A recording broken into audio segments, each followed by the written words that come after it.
Bismillah ve salatu ve selamu ala Resulillah ve ala alihi ve sahbihi ve men vala. Jalaldin Suyuti rahmetullahi aleyhinin Halifler Tarihi namlı kitabındaki dersimizdeki devamında bugün Suyuti Ebu Bekir Sıddık radıyallahu anhu'niki Peygamber sallallahu aleyhi ve sellem'den rivayet kılıp ümmetki yetkizgen yani hadisler hakkında toxtalmoqchi.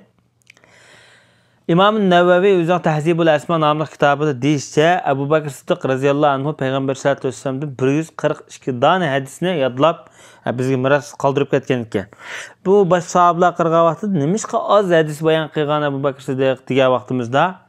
Çünkü o adam hadis keng ko'lamda taqilishdan burun va shundaqla keyingi tabiinlarniki, sahobalardan keyingi avlodlarning hadislarni anglab, uni yodlab, ilm tahsil qilish zamoni kelib bo'lg'ichilik bu adam o'lib ketgan. Sababi shu. Men deyman dedi Jaloliddin Suyuti. Ömer radhiyallohu anhu yuqorida bayat haqidagi bir hadisni bayon qildi. Peygamberimiz o'lib ketgandan keyingi Ebu Bekir Sıddık radhiyallohu anhu ensarlar haqida kelgan hadis oyatlarning hammani to'liq shu deb o'tdi-da.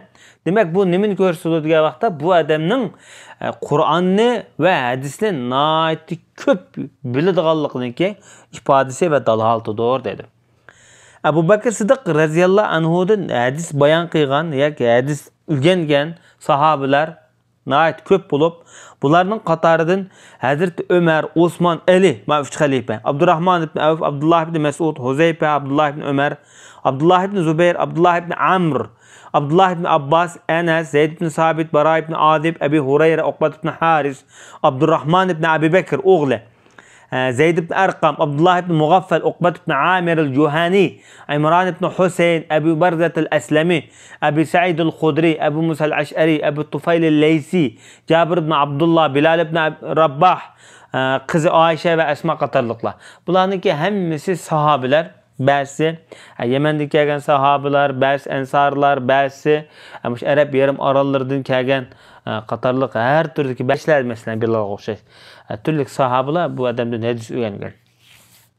Hem de tabiinlarga kelsek, hem de Ömer radhiyallohu anhu'niki bir ozodkardisi bo'lgan Aslam degan bu kishimi Ebu Bekir Sıddık'tan hadis rivoyat qilgan ekan, o'rgangan ekan. Uningdan boshqa nurg'un xaloyiqlar bor. Buniki eng tipik misollardan Avsatul Bajali. Bu adam o'zi Sham diyoridan kelgan olim ekan, kishi ekan. Payg'ambar sallallohu alayhi vasallamni izlab kelib, Rasululloh bu adam kelgan vaqtda payg'ambarimiz dunyodan ketgan, o'lib ketgan.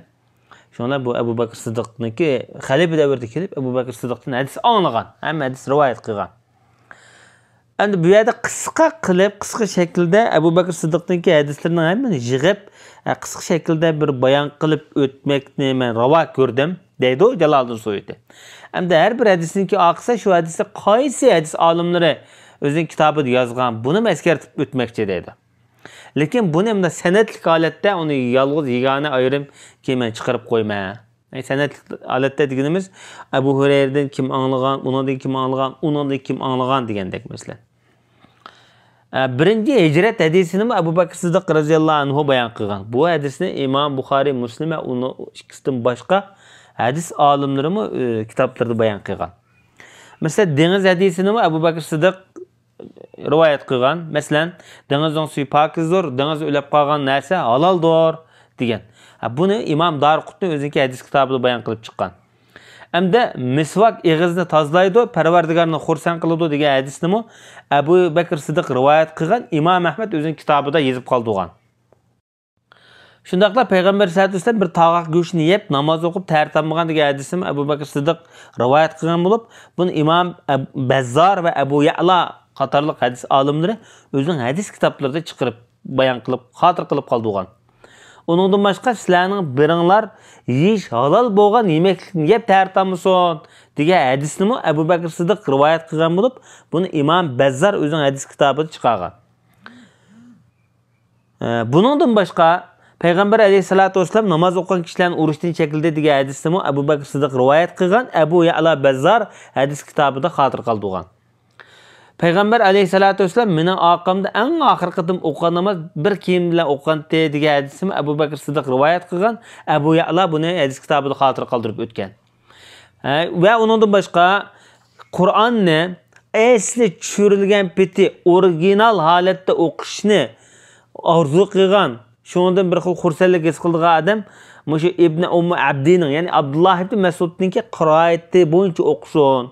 Ya'ni 10 xil qiroat bor Qur'on ilmida. Muşu Abdullah ibn Mas'udninki qiroat ilmimi, shu qiroat ilmininki bir qismlaridir. Shuni demoqchimda.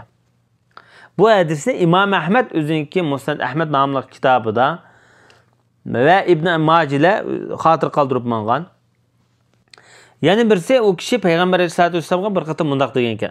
Abu Bakr Siddiqqa, "Ya Rasulullah, men namazimni duo qildigan menga bir xos duodan birini o'gitib qo'ysa" desem, Peygamberimiz mundaq manda dedi.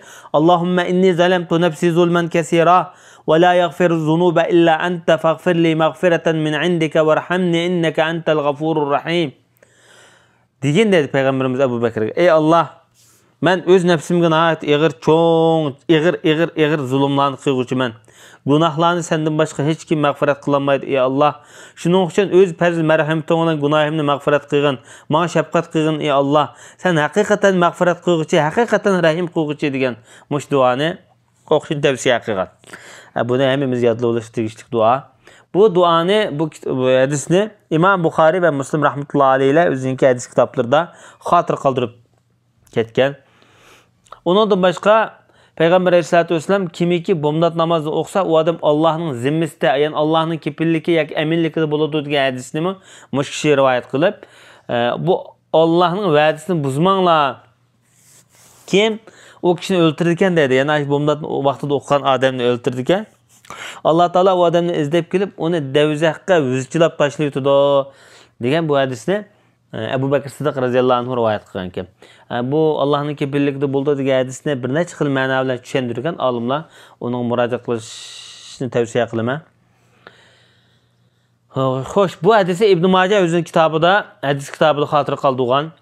Uningdan boshqa har qanday bir payg'ambar o'lib ketishdan burun shu o'z ummatidan bir odam shu payg'ambarga imom bo'lgan, uning keyindan shu payg'ambar dunyodan ölüp ketgan degan hadisimi Abu Bakr Siddiq rivayet qilgan. Imom Bazzar buni kitobida qoldirib xotir qoldirgan. Yana Abu Bakr Siddiq tugandagi hadisni rivayet qilib, har qanday bir odam gunoh qilib, ta'ratini yaxshi qilib, ondan 2 rakat namoz o'qib, Allohdan niyat istig'for etsa, Allah uning gunohini mag'firat qildi degan. Bu hadisni Imom Ahmad va 4 hadis olimlari Ibn Himbollar o'zining hadis kitoblarida xotir qoldirib o'tgan. 4 hadis alimleri kim deganda Abu Davud, İmam Tirmizi, İmam Nesai, İbn Majah qatorli hadis alimleri. Bundan başqa Abu Bakr Siddiq yani tövendeki hadisini rivayet qiladi. Allah Taala har qanday payg'ambarni dafn qilishni o'z yaxshi ko'radigan joyda jinnag'an degan hadismi. Buni Imom Tirmizi rahmatullohi alayhi o'zining hadis kitobida xotir qoldirib o'tgan. Ondan başka Allah Subhanahu ve Teala Yahudi Nasaralarga lanet kıldı. Çünkü ular peygamberlerinin kabrisini ibadethane mescid qilib olgan degan hadisni Abu Bakr Siddiq rivayet qilgan bo'lib, buni Imom Abu Ya'la o'zining hadis kitobida bayon qilgan. Bundan başka meyit, yani o'lib ketgan odam hayat kishilarniki u meyit qarta yig'ilishi sababidan uningki azobi kuchida, uning azob qilindi degan mazmundagi hadisni Abu Bakr Siddiq rivayet qilgan bo'lib, buni Imom Abu Ya'la o'zining hadis kitobida bayon qilgan.